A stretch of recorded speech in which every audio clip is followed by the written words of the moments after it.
Hello and welcome back to my channel. My name is Deanie, and today in this new camera angle, I'm going to delve into the moldy, decrepit world of Five Nights at Freddy's 3.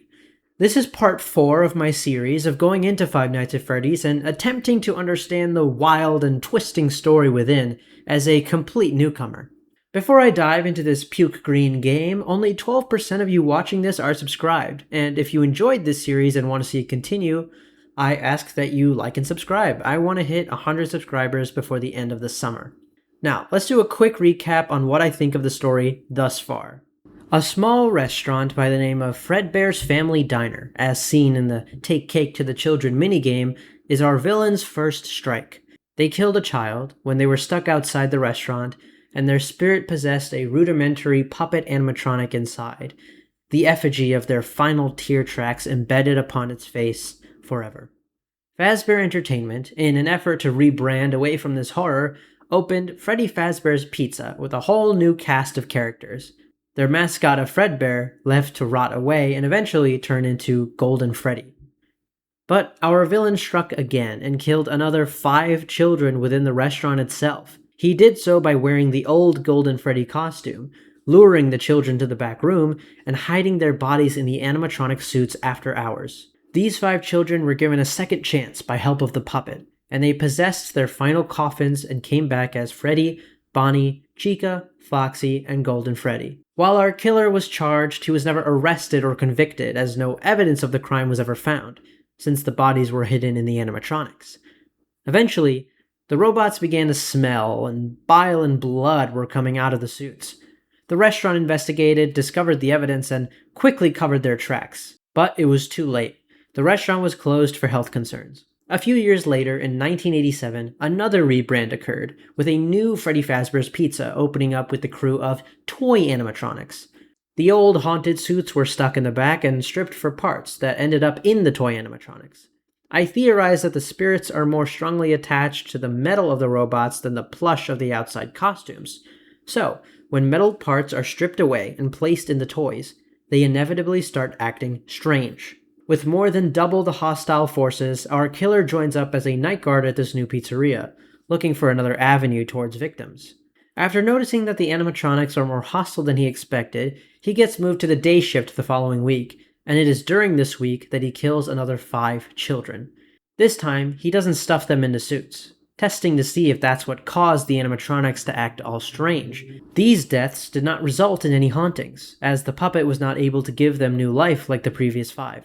Even so, the animatronics are a lot more aggressive after seeing their killer continuing his brutality, and is now angered at anyone with the uniform of a guard. After night 6, Jeremy Fitzgerald, the night guard of FNAF 2, is transferred to the day shift, where he is unfortunately attacked by the Mangle, an event now referenced as the Bite of 87. Jeremy survived, but I imagine not for very long. In his place as night guard, Fritz Smith joins, but is fired immediately, even though the restaurant itself was shutting down the same day, scrapping the toy animatronics on their way out. Fritz was fired for being too stinky and for tampering with the animatronics. Now, mostly bankrupt, Fazbear Entertainment created one last final ditch effort of a restaurant, a third Freddy Fazbear's Pizza, in the same location as the first 5 murders. Here, Fritz Smith, on the hunt for answers after being inundated with dreams and calls from a child in his family that went on to possess Golden Freddy, joins as a night security guard, changing his name to Mike Schmidt to avoid being turned away as he was fired at the last location. Here, he continues investigating and trying to survive the onslaught of animatronics, but again, fails, as he is fired for being too stinky and tampering with the animatronics. And that is the short summary of what I think is going on in FNAF thus far. If anything in my current timeline sounds insane or wrong, please let me know in the comments. Just keep spoilers limited to FNAF 1 through 3. And quick note, this video is going to be my first of 2 on FNAF 3. This video covers the main 5 nights, the bad endings, the tapes, Springtrap, and the Follow Me minigames. The next video will stay on FNAF 3 and cover the good ending, Nightmare Mode, the secret minigames, and Happiest Day. I just couldn't fit it all in one video. My poor laptop is getting hotter than the sun, rendering a video more than 30 minutes. But We have a whole new game ahead of us, and I can't wait to see what I'll find out. So, without further ado, let's jump right into night 1.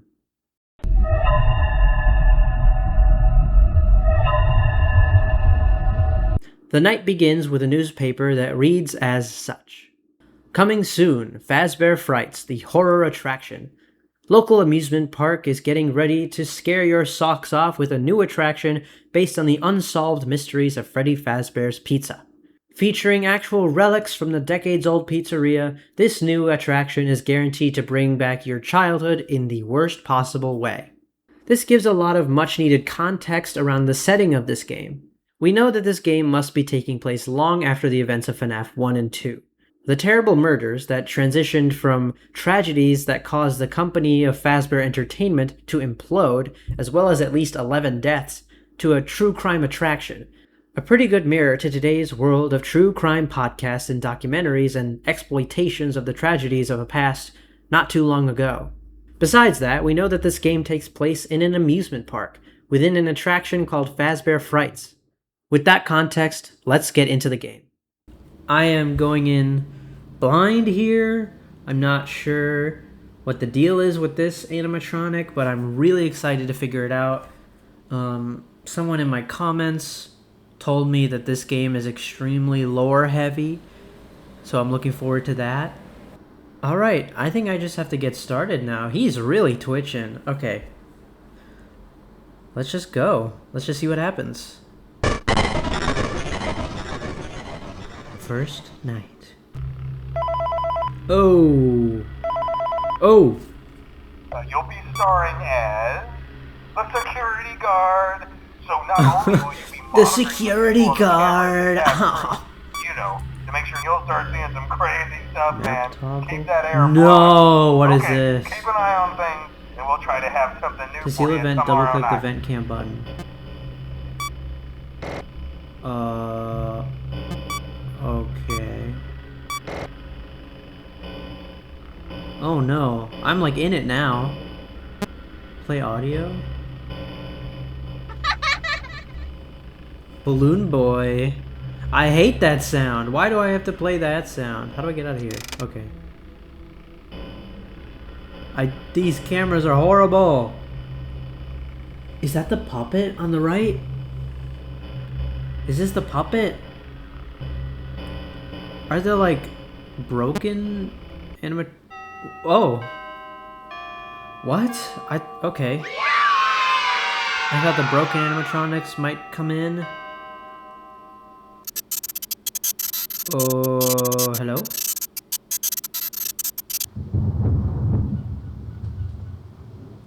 Right out of the gate, huh? Right out of the gate. Wow, okay. It is a mouse. Oh dear. These are spare parts. Cool. Let's go down. What?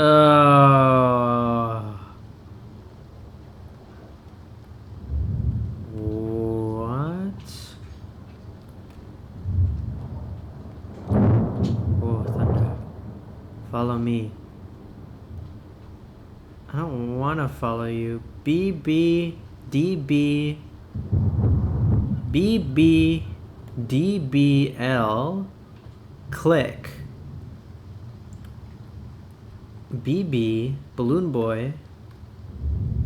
I'm not gonna follow you. Okay, wait, what is BB? What would DBL stand for? Double bubble lick, click? I don't know. I don't want to follow that thing. That thing scares me. Because it reminds me of, Shadow Freddy. I simply don't want to follow him. I want to explore. Man! What is on this table? Ink? Alright. I guess I'll go down here, because this seems the most interesting. Follow me. Alright. The desk fan. This is the security office. Follow me.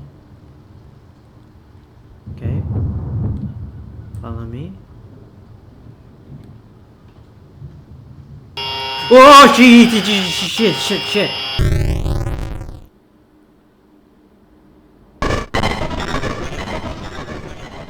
Whoa.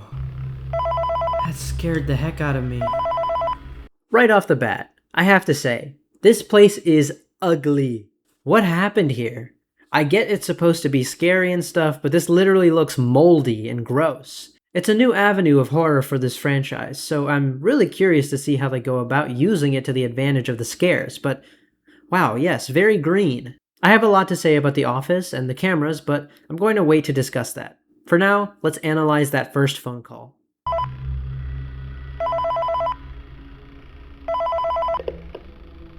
Hey, glad you came back for another night. I promise it'll be a lot more interesting this time. We found some great new relics over the weekend, and we're out tracking down a new lead right now. So, let me just update you real quick, then you can get to work. Like, the attraction opens in like a week, so we have to make sure everything works and nothing catches on fire. So, this is clearly not the phone guy, and the voice actor simply returned for the role. I'm gonna call this guy Phone Guy 2, and I love him. God, he sounds so stupid, like just a young kid excited for this silly attraction to work. Besides the fact that he's exploiting the past deaths of children, this guy sounds like a blast. I'd love to be friends with him. We also learned that whoever we are, we've been working here for at least one previous night. We also know from Phone Guy 2, as well as the opening newspaper, that they are actually searching for authentic Fazbear objects. We can see them throughout the attraction already, but they're constantly looking for more. With the attraction opening in a week, we have the high honor of protecting this fine establishment until it opens, and to make sure it doesn't catch on fire? Interesting thing to be worried about. I think this is implying that the building is not really constructed the best, and with wires coming down from the ceiling, I'm not surprised. This is all just a big fire hazard. When the place opens, people will come in at the opposite end of the building and work their way toward you, then past you and out the exit. Yeah, you've officially become part of the attraction. You'll be starring as the security guard. So not only will you be monitoring the people on the camera as they pass through, to make sure no one steals anything or makes out in the corner, but you'll also be a part of the show. It'll make it feel really authentic, I think. We get a little more info on the actual attraction here, with it being a classic amusement park haunted house. And we've been pulled into a starring role as the security guard. How fun! Again, I'm really liking Phone Guy 2. I think this piece of dialogue also implies that the legend of Freddy's includes the security guard, since it'll make it feel authentic to the original crimes/restaurants. This is likely because of the legacy of Jeremy Fitzgerald, the guard that was the victim of the bite of 87. I don't think the other guard being the killer is necessarily common knowledge, which means poor Jeremy is probably infamous in the story of Fazbear Entertainment. Now let me tell you about what's new. We found another set of drawings, always nice, and a foxy head, which we think could be authentic. Then again, it might just be another crappy cosplay. And we found a desk fan, very old school, metal though. So watch the fingers. Right now the place is basically just, flashing lights and spooky props. I honestly thought we'd have more by now. If we don't have something really cool by next week, then we may have to suit you up in a furry suit and make you walk around saying, boo. Phone Guy 2, you never fail to entertain. We've got some old animatronic pieces, more drawings from the original locations. The fact that these are just showing up, I think, shows that these old restaurants were just abandoned. No other business moving in since Fazbear went bankrupt. But we also have a clue towards the extent of Freddy's influence, being popular enough and being iconic enough in many people's childhoods to have cosplays being made about it. When's the last time you've heard of a Chuck E. Cheese cosplay? If there's someone out there making Chuck E. Cheese cosplays, that is so awesome. Hats off to you. But like I said, we're trying to track down a good lead right now. Some guy who helped design one of the buildings says it was like an extra room that got boarded up, or something like that. So we're gonna take a peek and see what we can find. For now, just get comfortable with the new setup. Interesting.